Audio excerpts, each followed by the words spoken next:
Night ஒரு 12:30 இருக்கும். அப்ப வந்து ஒரு ஆட்டோ எங்களை வந்து கிராஸ் பண்ணுச்சு. அதுல வந்து ஒரு லேடி வந்து கத்துற மாதிரி சவுண்ட் கேட்டுச்சு. நாங்க வந்து வண்டி ஆட்டோ நிறுத்திட்டு உள்ள போய் பார்த்தா,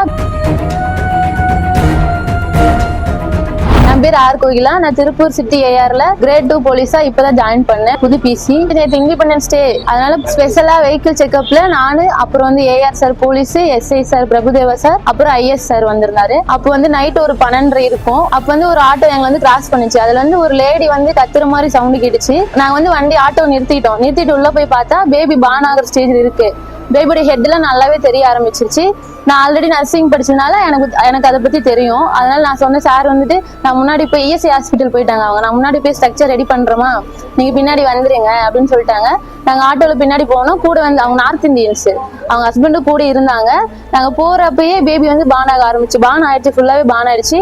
அதுக்கப்புறம் அங்க போயிட்டு பேபி நல்லா ரப் பண்ணி, எனக்கு தெரியும் அதை பத்தி நான் பண்ணிட்டேன். அதுக்கப்புறம் அங்க போய் தான் தொப்புள் கொடியெல்லாம் கட் பண்ணி டாக்டர் வந்தாங்க. ஹாஸ்பிட்டல் போயிட்டு தொப்புள் கொடியெல்லாம் கட் பண்ணி பேபி வந்து ஷிஃப்ட் பண்ணியாச்சு. பேபியும் அம்மாவும் நல்லா தான் இருக்காங்க.